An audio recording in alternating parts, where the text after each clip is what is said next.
今日当着你们母亲的牌位，你们姐弟三人再次立誓，绝不去替她报仇，绝不去招惹长公主。都听明白了吗？我不。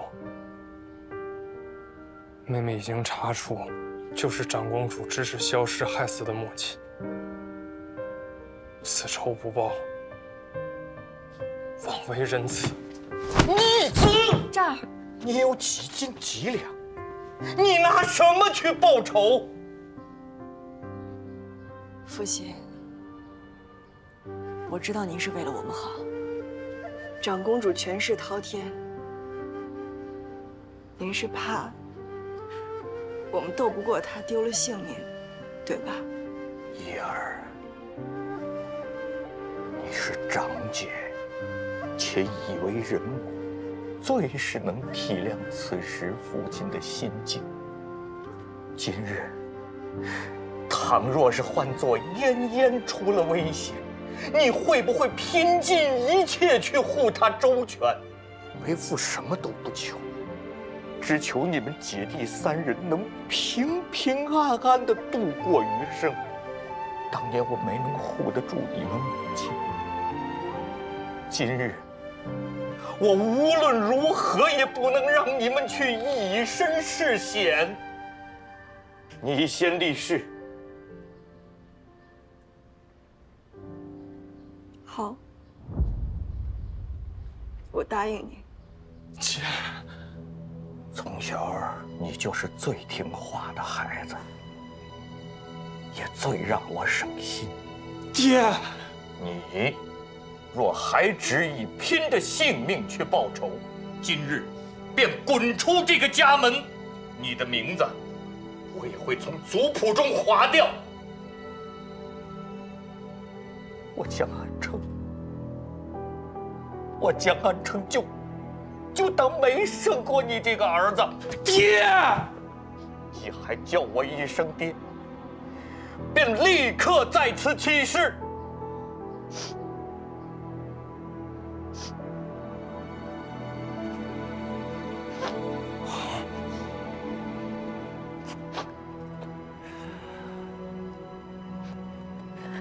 我不报仇，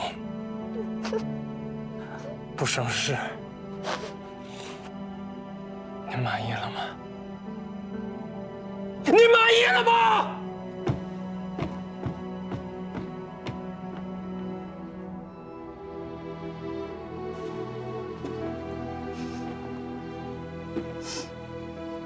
四儿，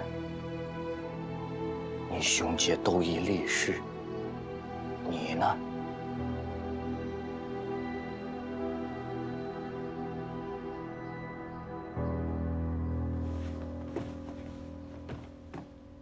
父亲，您真的以为息事宁人就能平安吗？我母亲当年一再忍让、委曲求全，但是长公主放过她了吗？现如今我们已经知道凶手是谁，为什么不能报仇？为什么要让凶手逍遥快活呢？今日这个誓，女儿是绝不会发的。您把我从族谱中除名也好，把我赶出府外也罢，杀母之仇不共戴天，我偏要让长公主血债血偿！你给我住嘴！四儿，父亲，你还年轻，你不知道什么叫权势滔天呐！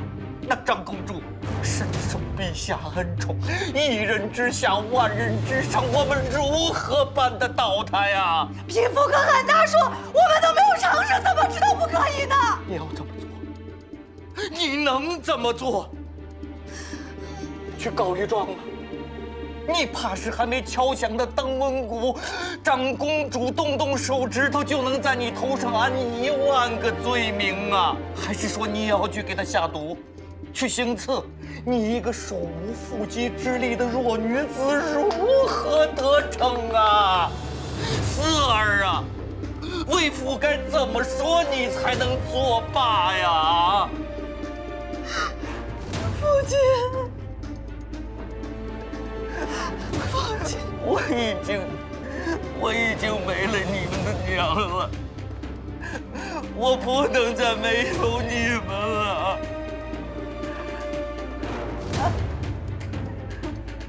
不可呀！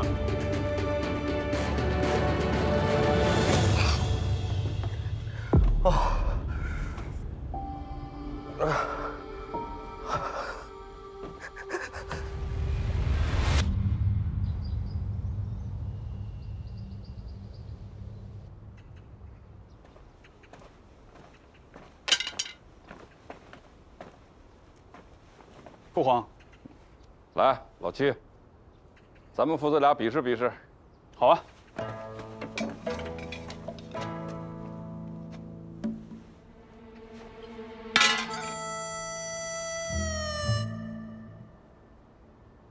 老七啊，司林监的杨监事昨日递上来一个折子，他断言你若与命带孤绝之人合婚，定会克家克国，祸乱大周。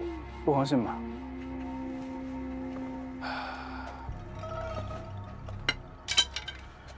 奈何百官信呐？水能载舟，亦能覆舟啊！帝王虽高高在上，但也堵不住悠悠众口啊！老七啊，若遇灾祸，朕不想你再成为五谷顶罪之人。杨监事说的命带孤绝之人，是指姜嗣吧？正是他。可是父皇已经赐过婚了，绝无戏言。杨监事还测算说，崔明月的生辰与姜嗣互补，你若同时娶了他们俩，自会消解本克命。我也问了长公主的意思，她以大局为重，愿把明月嫁与你做平妻。但儿臣不愿意。明月贵为郡主，单论家世，倒比姜嗣与你更相配。父皇心之所向既定，何必徒增烦恼？姜嗣既是初心，亦是归途。老七，你回去考虑一下再答复。儿臣不用考虑了，这就是儿臣给出的答案。父皇若是没有旁的事情，儿臣先行告退。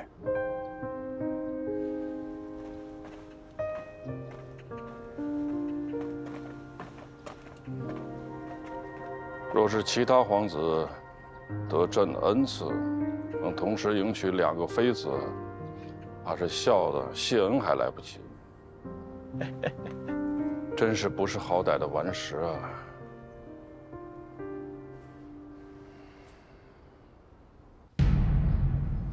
老奴自知有错，没吃也没喝，跪了1日1夜，恳请殿下宽恕老奴吧。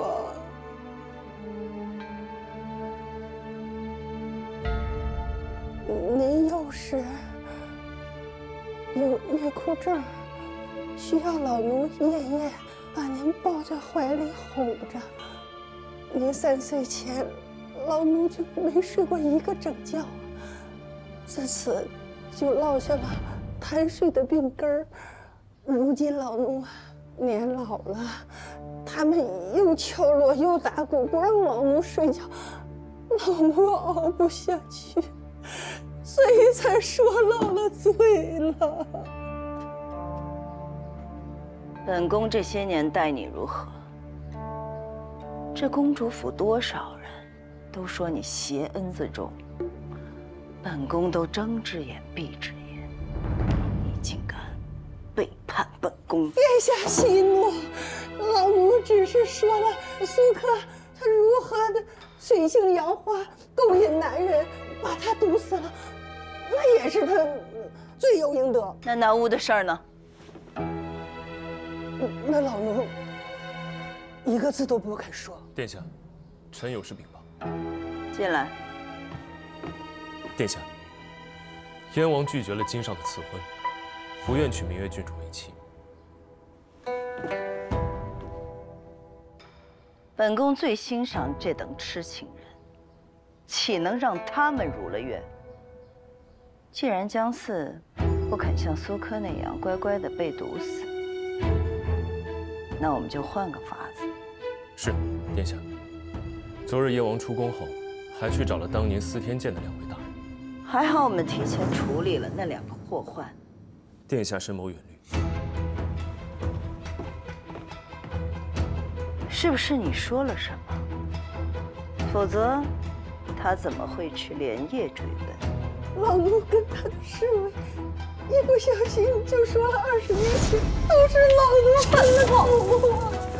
殿下，老奴该死啊！老奴罪该万死！殿下，现在死无对证啊！老奴说的话，也是含糊不清。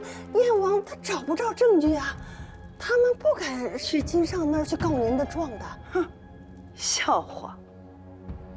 皇兄子嗣众多，他一个没在宫中长大的，能有什么分量，还敢状告本宫？死无对证，这点你倒是提醒了我。来人！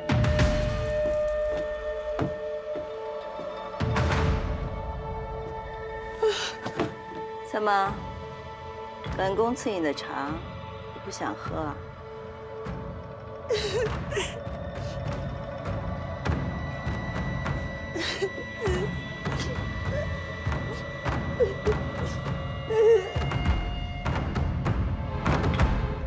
殿下，您胳膊受过伤，下人们笨手笨脚，殿下如用不惯，能想起老奴来，老奴这辈子就值得了。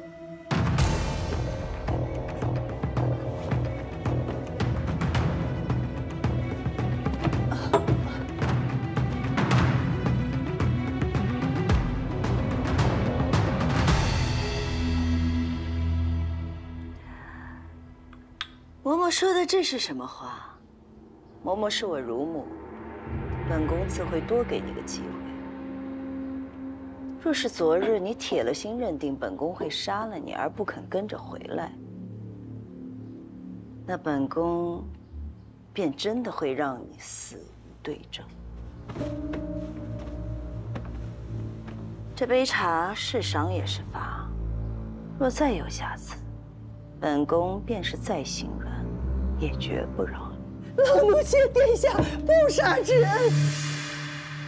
我与徐嬷嬷单独在房间时，她说漏了嘴，长公主20年前就对付过你。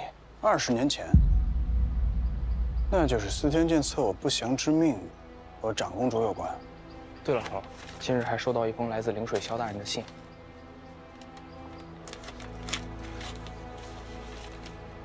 灵太郎江安城，一知情。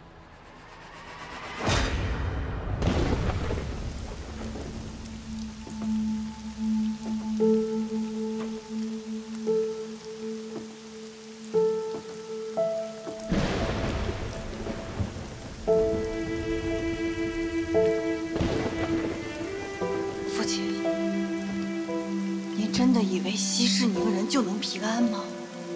我母亲当年一再忍让，委曲求全，但是长公主放过她了吗？现如今我们已经知道凶手是谁，为什么不能报仇？为什么要让凶手逍遥快活呢？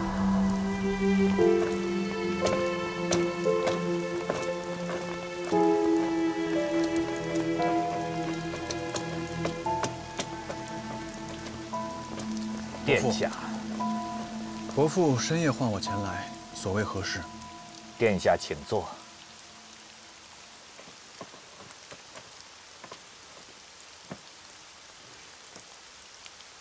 殿下可知，你与四儿之事，我并不赞同。我知道。我本想让四儿过安安稳稳的生活，哪怕这日子过得普普通通，我也不想。我知道伯父不愿让四儿卷入这场纷争，我也不想。还有一事，此事在我心中埋藏多年，从未对旁人提及。这件事情与殿下有着莫大的关系。这20年前，我曾在司天监当值。我知道，我已找过楚大人和萧大人，本不知如何向伯父开口，没想到伯父愿意坦诚相告。既是如此，那我便直说了。殿下并非是不祥之人，恰恰相反，那天晚上我观测天象，乃是大吉之兆。景明3年5月初日，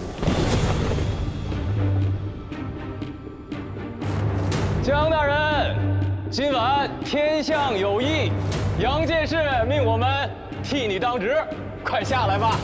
2位大人，这是我今夜的观象记录，今日可是大吉之兆啊！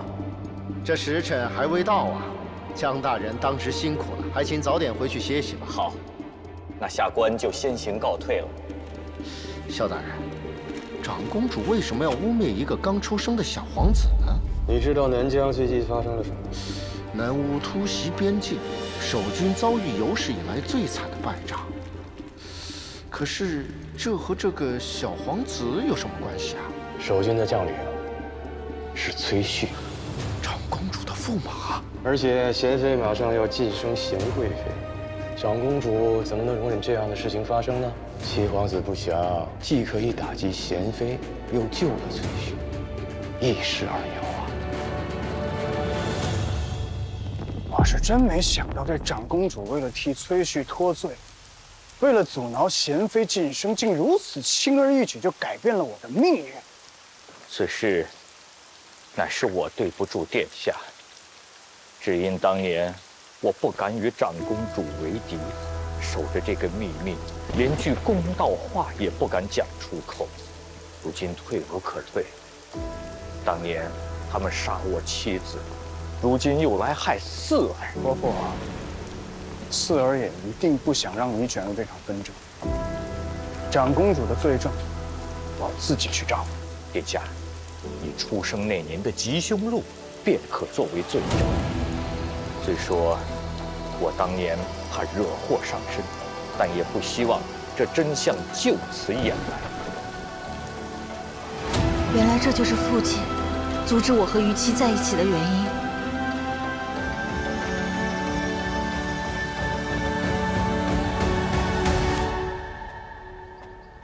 长公主既然敢将西座安插到后宫，必然有所防备，你得多加小心，不要光顾着打探消息。你也是，这司天监可不是好相与的。你出生时的天象究竟如何，总是能查清楚。万不可操之过急，以身涉险。好。自从陛下下了赐婚的圣旨，这个老七就沦为了整个后宫的笑柄。都说他是野孩子，自小在南疆长大，没见过世面，眼皮子浅，没脑子，真是气死本宫了。母妃息怒。母妃，儿臣有句话，不知当不当讲。有话就说，别扭扭捏捏的。儿臣瞧着江家姑娘确实有几分能耐，这赏花宴上出尽风头，将明月郡主都比了下去，就连父皇都对她另眼相看。她若是日后忤逆母妃，燕王殿下又偏帮于她，哼，本宫还治不了她了吗？你去趟东平伯府，传姜氏来金华殿听讯息礼。是。禀娘娘，江姑娘到金华殿门口了，说是来给您请安的。来得正好，叫她进来吧。是。本王今日是以都城司司尉的身份来查阅一下司天监的存档文书，来望杨大人行个方便。燕王殿下，司天监历来文书都完整藏于库阁之中，司尉若想查阅，需要出具盖有金上印鉴的调阅函才可以。啊，当然。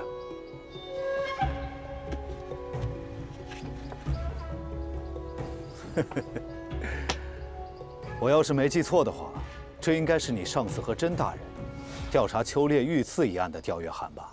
此案尚存疑点，需要进一步调查，有什么问题吗？金上赏罚分明，我司天监也肃清了一票涉事官员，不知道司卫还想查什么呢？这调阅函是规定了期限，上尉，那是结案了。没有，杨大人一味的阻挠，有遮掩之嫌啊！看来本王只能向金上如实禀报了。司卫请。多谢。头儿，我突然有些腹痛。有劳杨大人。执行。多谢杨大人。东平伯府江寺参见贤妃娘娘，娘娘万福金安。江姑娘头一次拜见贤妃娘娘，当行再拜旗手礼。伯府没人教姑娘。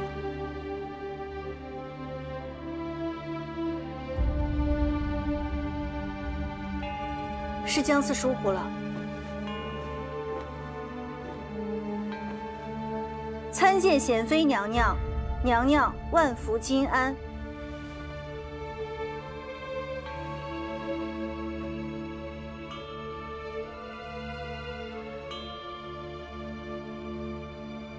这礼行的，倒也像模像样的。谢贤妃娘娘。贤妃娘娘未让姑娘起来，姑娘就该跪着听听。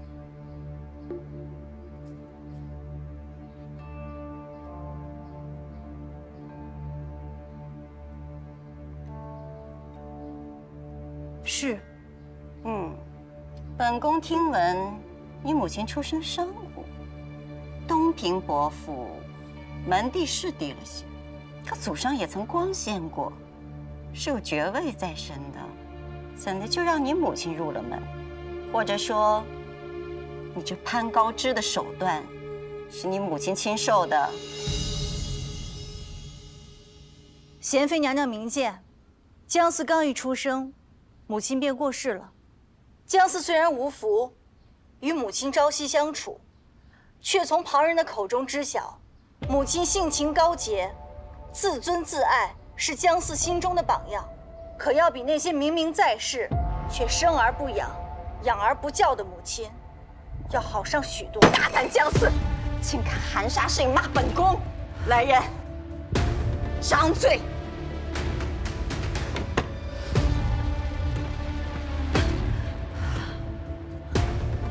你们都是死人吗？放开我！母妃，江寺妹妹第一次入宫，林大人有大量，便饶了她这次吧。若是真将她伤了，七皇子见了定会心疼，只怕会伤了母子和气啊。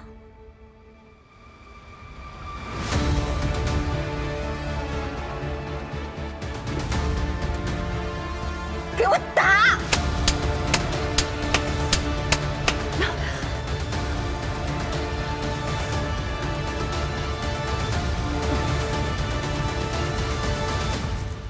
若不出了这口气，本宫怕是等不到母子和气的那天了。林嬷嬷，在。这个江寺，先是许给了安国公府，又与甄家不清不楚。你可自行查验，替本宫好好查清楚，这个江寺到底还是不是完璧之身？贤妃娘娘，你怎么能这么对我？王妃！放开我！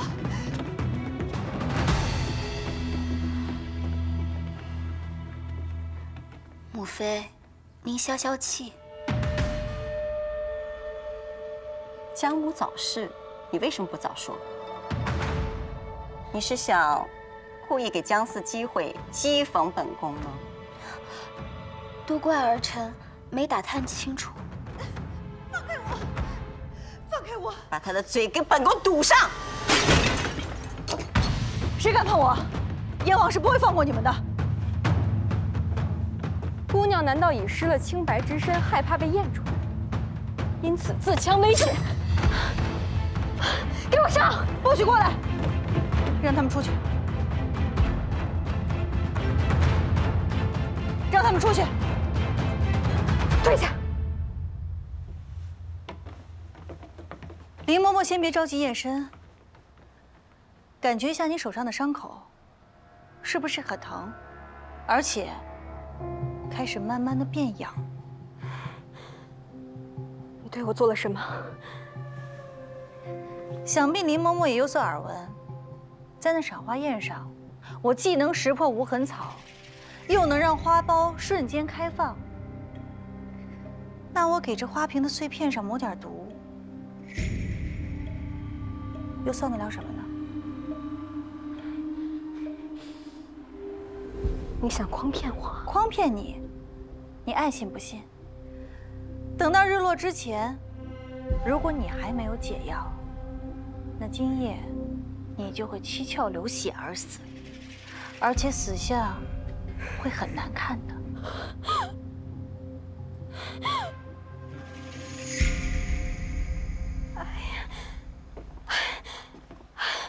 江姑娘，就算我今日受妖邪替你遮掩过去，等洞房夜娘还是会露馅儿。我的清白就不劳你费心了。行，我知道该怎么回禀娘娘了。你快把解药给我吧，姑娘。解药先不着急。林嬷嬷，既然你是宫中的老人，那有个问题我想问你。姑娘尽管问，奴婢知无不言。荣阳长公主跟这后宫里头哪位娘娘关系最为亲近？庄妃娘娘，还有嫡皇后。嫡皇后？没错，金荣皇后仙逝后，就是长公主第一个推举她继任的。那庄妃跟嫡皇后身边有没有服侍了接近20年的嬷嬷呢？究竟有多少年头，奴婢哪说得清楚啊？但两位娘娘身边的嬷嬷也都是有些资历的。哎呀，你问这些做什么呀？快把解药给我吧，姑娘！啊，好姑娘。不急，等我出金华殿的时候，自然会给你的。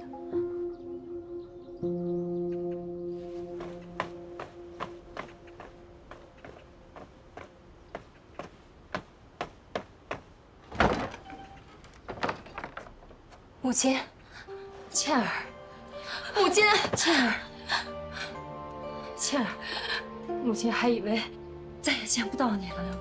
你怎么瘦了，憔悴了？倩儿，你怎么找到这儿来了？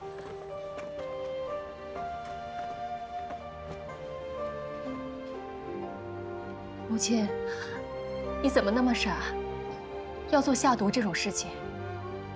就是为了争一口气。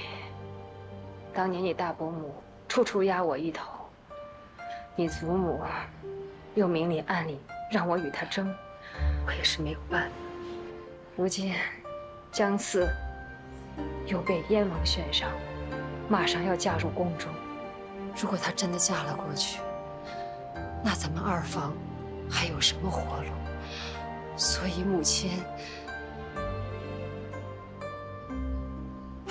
你好生糊涂啊！我们就在伯府安安稳稳的过小日子，不可以吗？何苦要为难你自己，为难别人？其实当年是发生什么事情了吗？算了，事情都过去那么久了，不提也罢。这些日子也想了又想，我做了那么多的错事，欠你大伯他们家那么多，这债总是要还呢。你劝劝你父亲，让我回东平伯府。母亲就算做牛做马，母亲，伯府，你恐怕是回不去了。父亲说不定已盘算着扶正阮姨娘了。经过这件事情，你是生是死，在他心里都是亡妻了。母亲，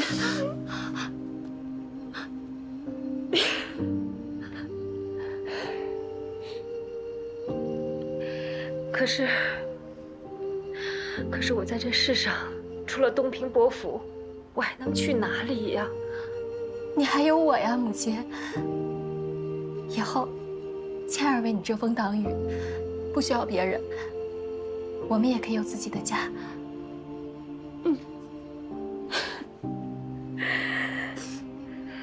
那可是四姑娘她，母亲放心，正是四妹妹让我来接你走的。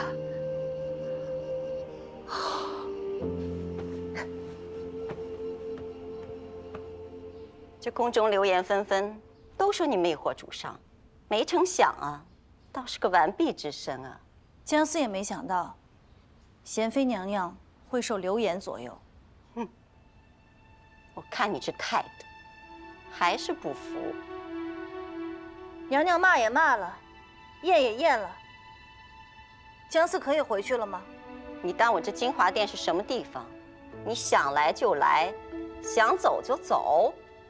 来人，去许女则吧，让她抄到服为止。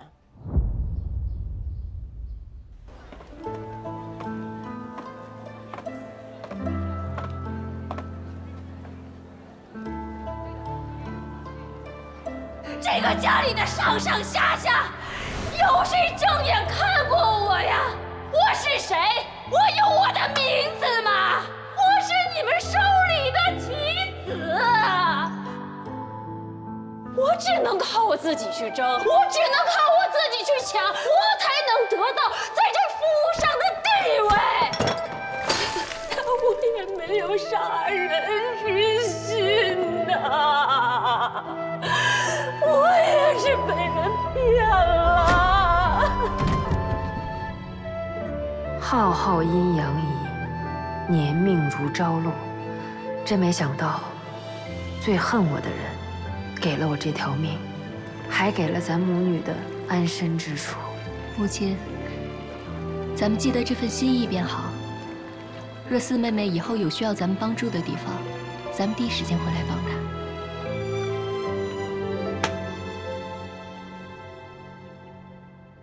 江姑娘，折腾了半日，又要罚跪，又要抄书，真是苦了你了。快给江姑娘把茶水放下。多谢王妃。妹妹第一次罚抄，可能有些不适应。万事开头难，不如姐姐教你。不必了。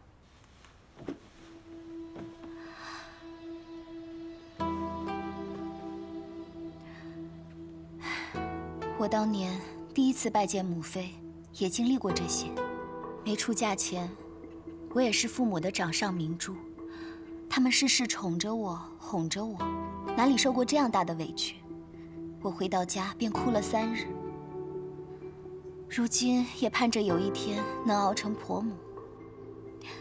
妹妹，你今日可比我强多了，日后你我一条心，总比一人挨着好受些。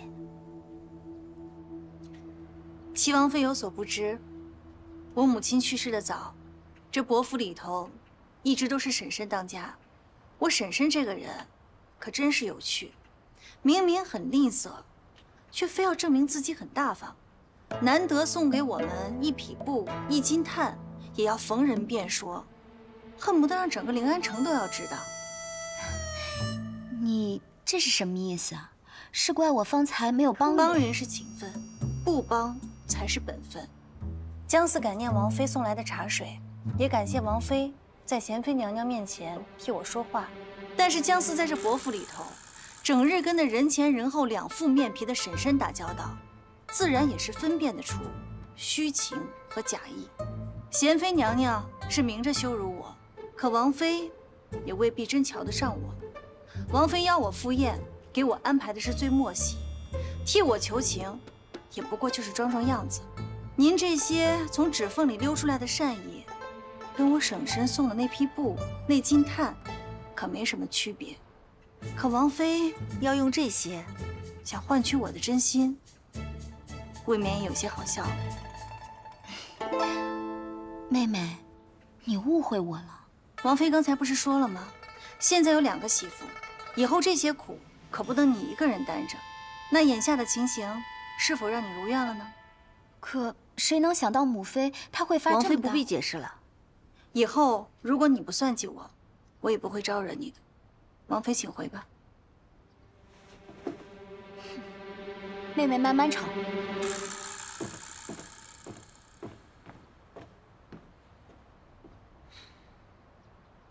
姜四真的是这么说的？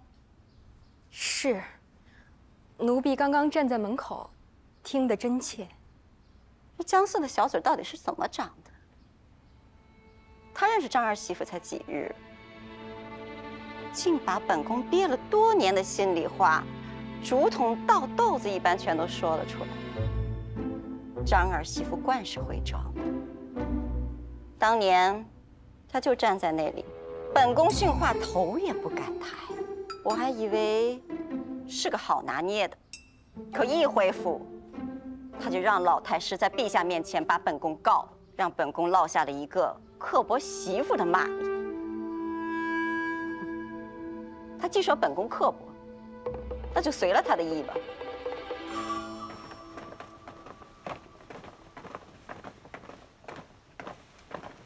四嫂。燕王殿下，殿下可是来找江姑娘的？唉，今日妹妹可是受苦了。发生了何事？这齐王妃看似温顺，实则心思颇深。奴婢瞧，这江姑娘虽然刺头，倒也是个性情爽直的，不大会兴风作浪。今日您留她太久，也不知这燕王殿下会不会找过来。要不让奴婢早些送她回去？本宫还怕自己的儿子？娘娘自然不怕。这人就是记打不记吃。本宫是做婆婆的，我管他二人是能装还是能倔，都得受本宫的管束。继续熬着他。娘娘，燕王殿下来了。怎么这么快就来了？让他在外面候着。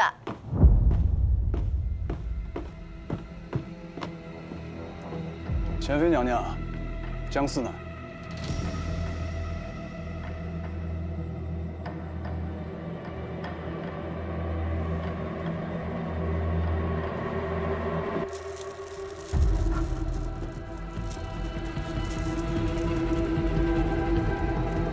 二七，吃饭了没有？你哪只脏手碰了姜四？殿下恕罪，奴婢。我不打夫人，自己动手。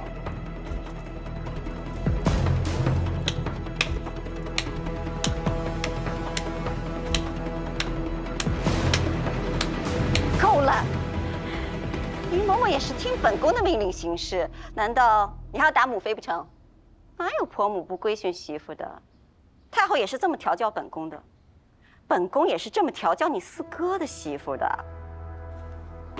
姜四既然要嫁进来，那就得接受调教。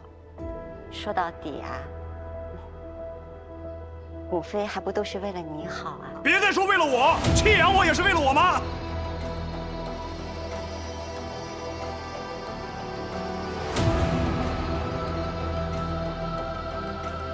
姜四在哪儿？快！殿下，请随我来。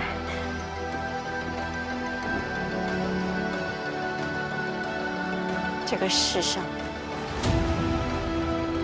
哪个母亲愿意舍弃自己的儿子？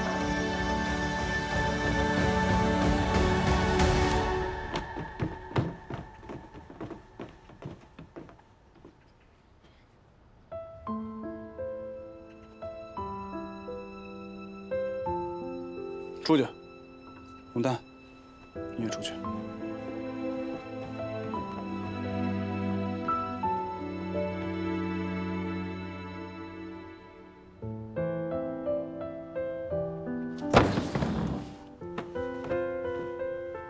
心疼死我了！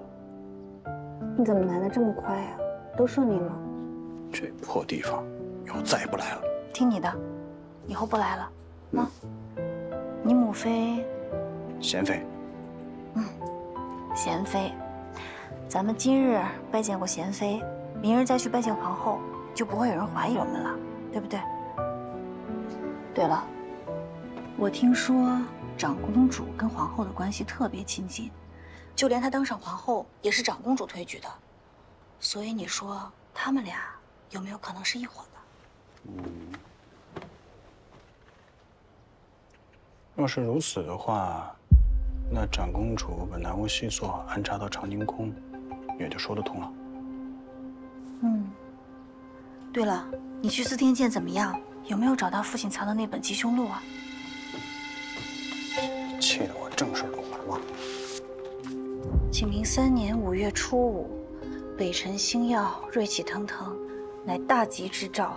是夜恭逢七皇子降生，吉庆舒畅，天人和谐，福起圣上之息，天佑大周，国祚绵长。原来这才是你出生时真正的天象。我听父亲说过，这吉凶录是一种特殊的材料制成的，一旦写上无法更改，十分可信。咱们把这本呈给陛下。不行，这要是呈上去了，长公主第一个不放过的就是伯父啊。所以咱们现在首要任务就是要找出皇后身边的南无细作。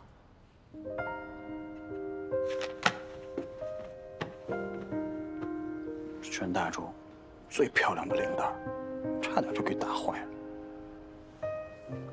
没坏，好好的。这打的哪是你这脸呢？这打的是我的心。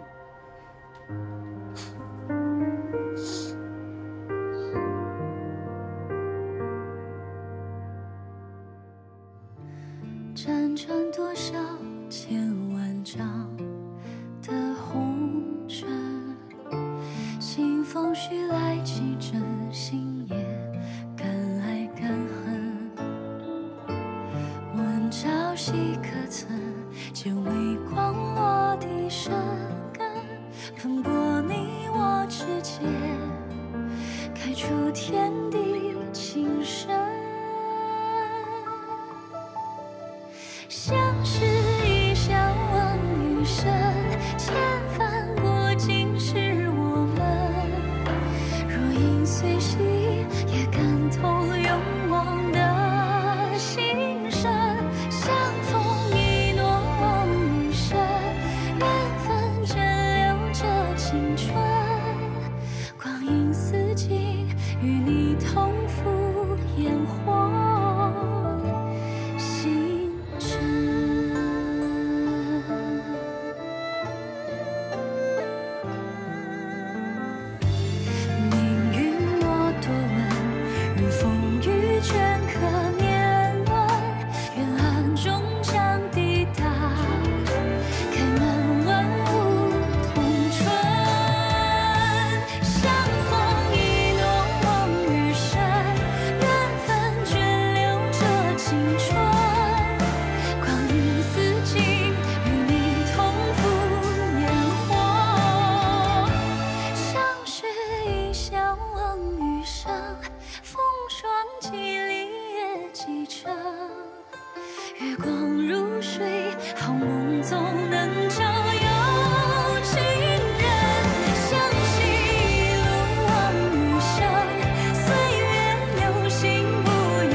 珍存在于你。